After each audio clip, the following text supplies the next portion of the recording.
Jesus is doing, what Jesus will do. Tonight we're focusing again on what Jesus did. Last week we set the stage about how sin entered into the world. What is the problem that faces society? I know there's a lot of answers people give, but sometimes the answer is easier than we think. The problem is, has been, will always be sin. S-I-N. Sin entered the world in the Garden of Eden. It has been present in the world ever since. According to the book of Romans chapter 3 verses 10 and 11, as it is written, there is none righteous. That means nobody is right on their own in the sight of God. There is none righteous, no, not one. There is none that understands. There is none that seeks after God. They are all gone out of the way. They are together become unprofitable. There is none that does good, no, not one. That's a pretty clear statement, isn't it? Nobody does good. It gets worse. Verse 13. Their throat is an open sepulchre. With their tongues they have used deceit. The poison of asp is under their lips, whose mouth is full of cursing and bitterness. Their feet are swift to shed blood. Destruction and misery are in their ways, and the way of peace have they not known. There is no fear of God before their eyes. The word fear really means respect. There is no respect among men for God. If they respected God, then everything that we have just read would be the opposite. If they respected God, their words would be positive. Their feet would not be swift to shed blood. Destruction, misery would not be in their way. Sin is the problem. And sin exists because, let's be honest, the majority don't believe that God exists. And for many who claim to think that God exists, ultimately they have no respect or reverence for Him at all. Romans 3:23, for all have sinned. That means every one of us has sinned and have come short of the glory of God. So what is the level? 100% perfection. Now, how many of us have done that? Honestly, no one listening to this broadcast has lived a perfect life. Not even me. I know that's a shock, but not even me. All have sinned. What makes this even worse? Romans 6:23. For the wages of sin is death. There is a consequence for sin. And the consequence of sin is first the natural death, and then the second death, which we will get to into a moment. Romans 5:12.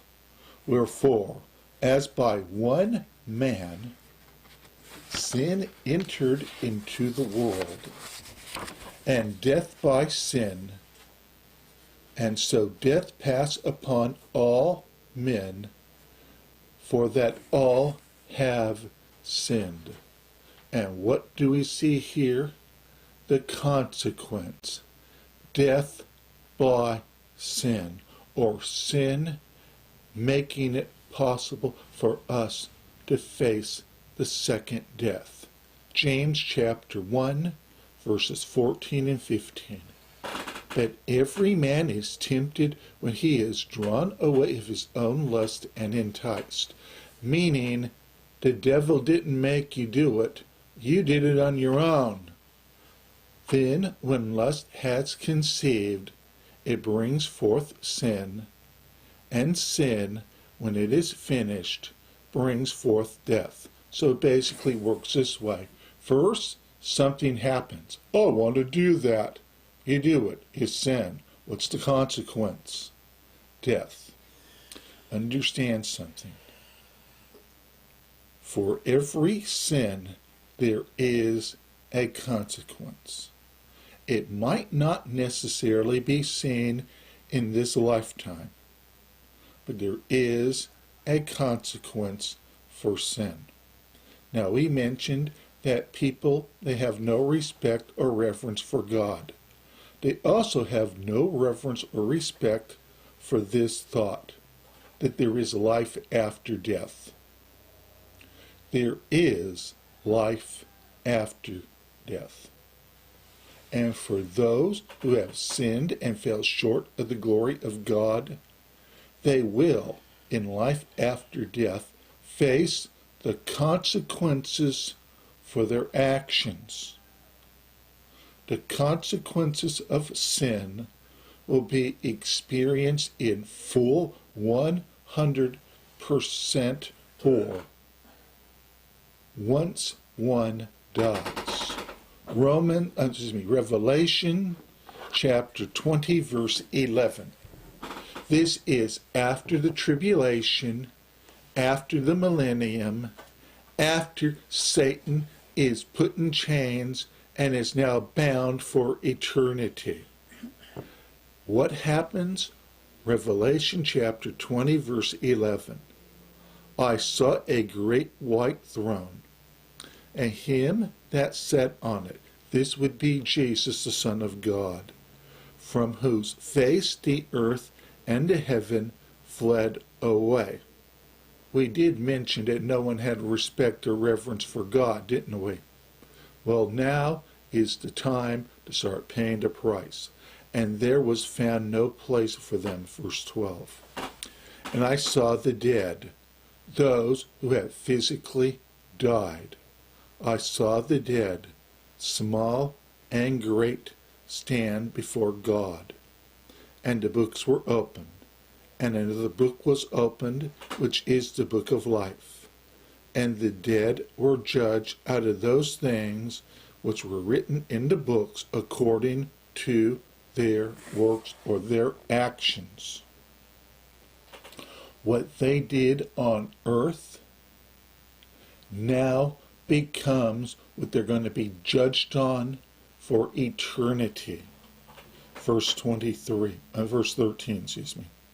And the sea gave up the dead which were in it, and death and hell delivered up the dead which were in them, and they were judged every man according to their works.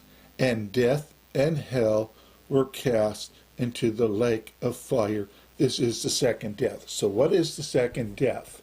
The second death is what happens after the great white throne judgment.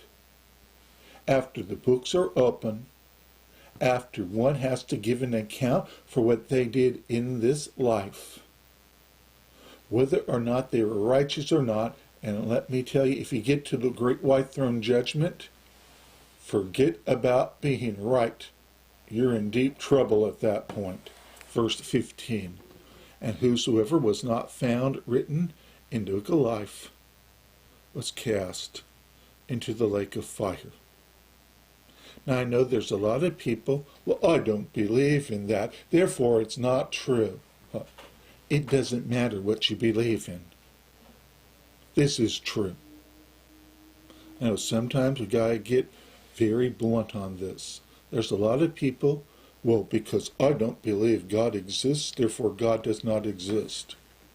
That's not the way it works. It's not based on your opinion. I can stand here and say that this shirt is green. It doesn't change the fact that it's gray. This depends on what the truth actually is. And the truth is this. When man dies, if he does not believe in Jesus, he will first go to hell and be there until the great white throne judgment. Then he will appear at the great white throne judgment, and he will have to answer to God, to Jesus, for how he lived his life. And if the name is not in the book of life, they will be cast into the lake of fire. This is the second death. Why are they facing the second death? I can sum it up with 3 letters. S-I-N. There is consequences for sin. Now God, after what happened in the Garden of Eden, he could have sat on the throne and said, you know what? Man got himself into it. Tough luck. I'm going to do nothing to change the situation. After all, I was nice. I gave them the opportunity, and they just threw it away. But God is not like that. Why? Because God is love. Now, I know a lot of people misunderstand the concept of God is love. What is the love of God? Willing to do something to change the situation. That's love. Doing what is necessary to save man from the second death. John 3:16. Most of us are familiar with this verse. For God so loved the world, that he gave his only begotten Son, that whosoever believeth in him should not perish but have everlasting life. God so loved the world that he sent his Son to do what was necessary to pay the sin debt, so we do not face everything after the first death that leads to the second death. Romans 5:8. But God commended his love toward us, in that while we were yet sinners, Christ died for us. How did God show his love? Christ died for us. Ephesians 2:4. But God, who is rich in mercy, for his great love wherewith he loved us. Again, mercy. But God, who is rich in mercy. But why did he have mercy on us? Because he loved us. 2 Thessalonians 2:16. Now our Lord Jesus Christ himself, and God, even our Father, which hath loved us, and given us everlasting consolation and good hope through grace.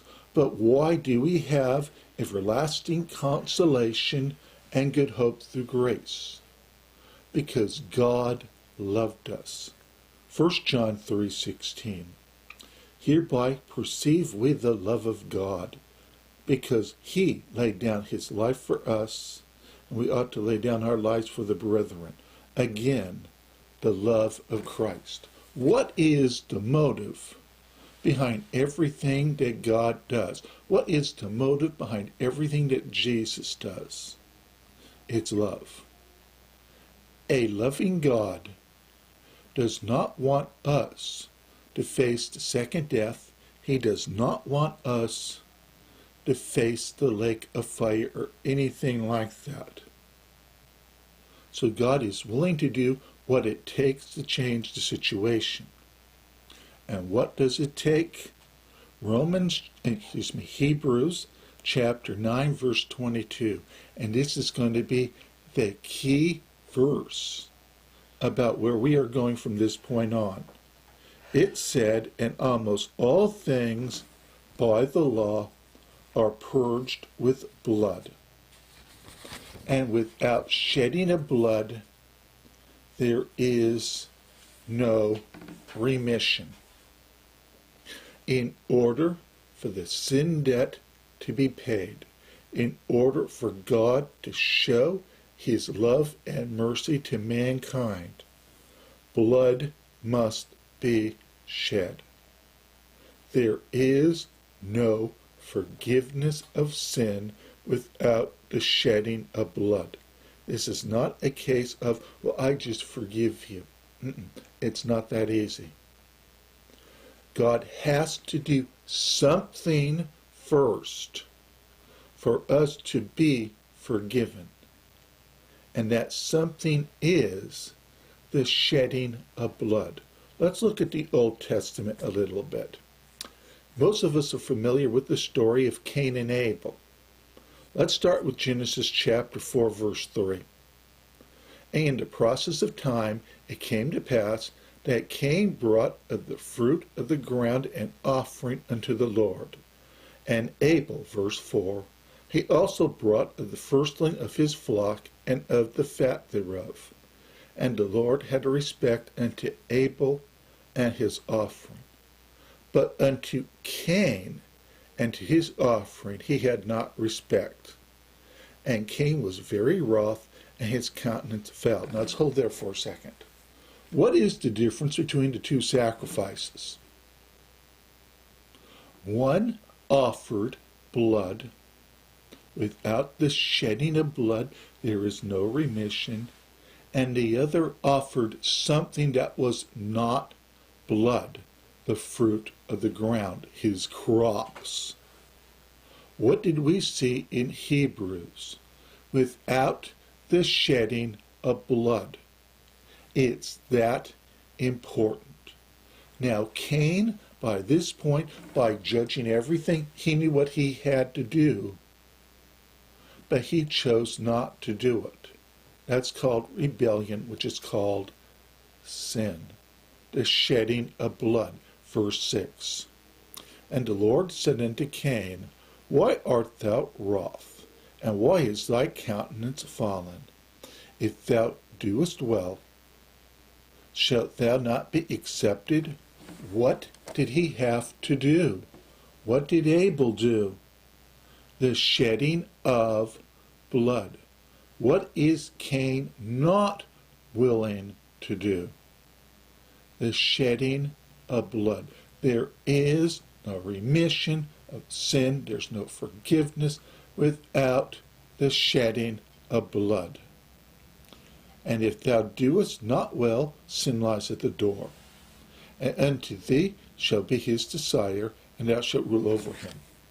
We could be talking about Cain in a positive light, but he chose not to offer blood. Without the shedding of blood, there is no remission. One cannot make up their own rules when it comes to the forgiveness of sins. There must be a blood sacrifice. Let's look at the patriarchs for a second. Genesis chapter 12, verse 8. This would be Abraham. And he removed from thence unto a mountain on the east of Bethel, and pitched his tents, having Bethel on the west, and Hai on the east. And there built he an altar unto the Lord, and called upon the name of the Lord. Now, what did Abraham do when he arrived in Canaan? He built an altar. What is an altar? An altar in Old Testament times is a place of sacrifice. I know in the New Testament church, the altars are in a lot of churches and they are a place of prayer. But in the Old Testament, these were places of sacrifice. Chapter 13, verse 8, still dealing with Abraham. And Abraham removed his tent and came and dwelt in the plain of Mamre, which is in Hebron, and built there an altar unto the Lord. In Genesis 26:25, it's Isaac, the son of Abraham. And he built an altar there and called upon the name of the Lord and pitched his tent there. So what is Isaac doing? The same thing Abraham did. Built an altar, place of worship, place where this offering could be made. Genesis 35:1. Now we're going to talk about Jacob, the grandson of Abraham, the son of Isaac. And God said unto Jacob, Arise, go up to Bethel, and dwell there, and make there an altar unto God, that appeared unto thee when thou fled from the face of Esau thy brother. We see this constant trend through the Old Testament. Altars being made sacrifices being made. Now, let's go for a second to the book of Hebrews, chapter 9. What we're about to see now starts to connect with the book of Exodus and the times of Moses after the children of Israel have left the land of Egypt and started their road to the promised land. Hebrews chapter 9, verse 1. Then verily the first covenant had also ordinances of divine service and a worldly sanctuary. Then let's read verses 6 and 7 while we're at it. Verses 6 and 7.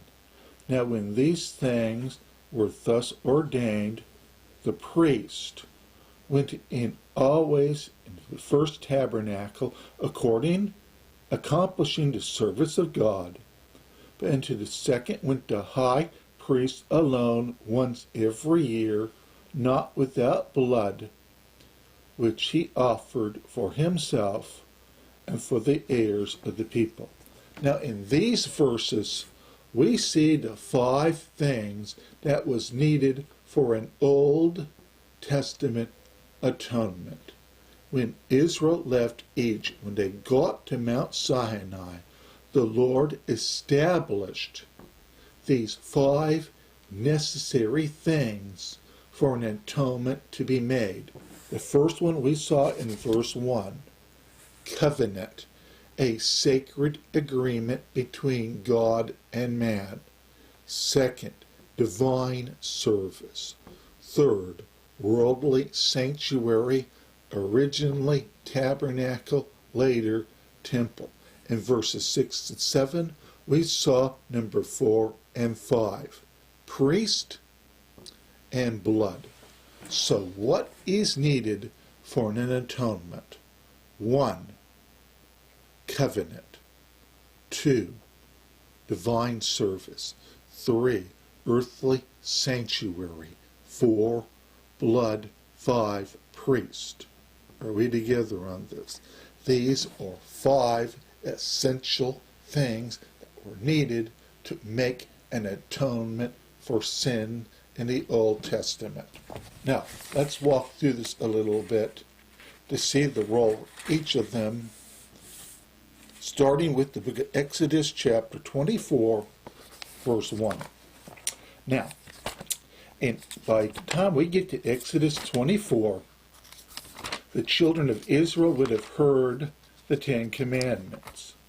Moses spent a little bit more time on the mountain listening to the Lord, hearing the beginnings of what would be the Old Testament law and how it would be enforced throughout Israel. This happened from Exodus 20 to the beginning of chapter 24. As Exodus 24 begins, and he, the Lord, said unto Moses, Come up unto the Lord, thou and Aaron, Nadab, and Abihu, and 70 of the elders of Israel, and worship ye afar off. And Moses alone shall come near the Lord, but they shall not come near, neither shall the people go up with him. Verse 3. And Moses came and told the people all the words of the Lord, and all the judgments, and all the people answered with one voice, saying, All the words which the Lord hath said will we do. So what do we see in that verse? Moses is telling the people the Old Testament covenant. The people say, yes, we are going to follow it. Verse 4. So Moses wrote all the words of the Lord, and rose up early in the morning, and built an altar under the hill, and 12 pillars according to the 12 tribes of Israel. And he sent young men of the children of Israel which offered burnt offerings and sacrificed peace offerings of oxen unto the Lord. Verse 6. And Moses took half of the blood and put it in basins. So what do we see here? Moses, he has written a book, the covenant of the Lord. Now he is taking the blood from the animals that were sacrificed. He puts it in a basin, and half of the blood he sprinkled on the altar. And he took the book of the covenant and read in the audience of the people. And they said, all that the Lord hath said will we do, and be obedient. So here we have Moses. He is reading the covenant. We had the first reading the night before when Moses spoke the word of the Lord. Now it's the next day. Are you sure you want to follow this law? He read it to them clearly. The children of Israel said, all that the Lord hath said will we do, and be obedient. Verse 8. And Moses took the blood and sprinkled it on the people, and said, behold the blood of the covenant which the Lord hath made with you concerning all these words. So what happens next? Moses took the blood, sprinkled it on the people. What is happening at this point? The covenant is being entered into. The blood is making the covenant go into reality. At this point, the children of Israel, after hearing the Old Testament covenant, has decided to enter into the Old Testament covenant. It was a choice that they made. Now, I found it always interesting that chapter 25 is the beginning of God setting up the system that would atone for the sins of the children of Israel. Why would God do this?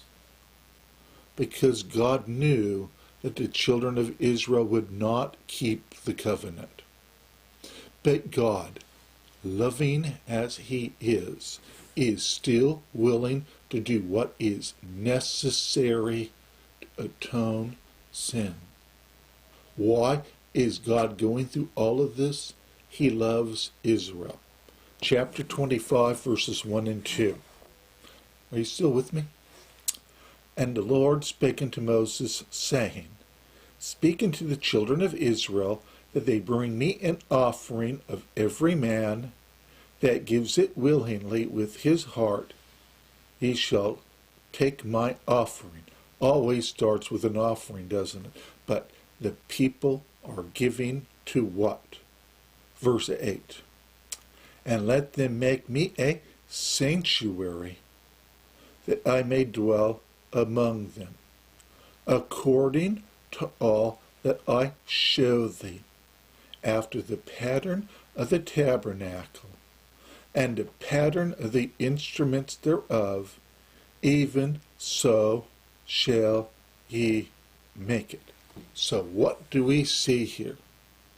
Moses gets the opportunity to look into heaven, and he sees the tabernacle in heaven, according to all that I show thee, after the pattern of the tabernacle. So what is Moses seeing? The tabernacle in heaven, and the tabernacle of all the instruments thereof, even so shall ye make it. So what is Moses seeing? He's seeing the altar. He is seeing the laver, the place where the priest can wash. He's seeing what's inside the tabernacle. He is seeing the candlestick, the table of showbread. He is seeing the altar of incense, and yes, the Ark of the Covenant. Everything that is in this, God is revealing to Moses. If you notice verse 10, and they shall make an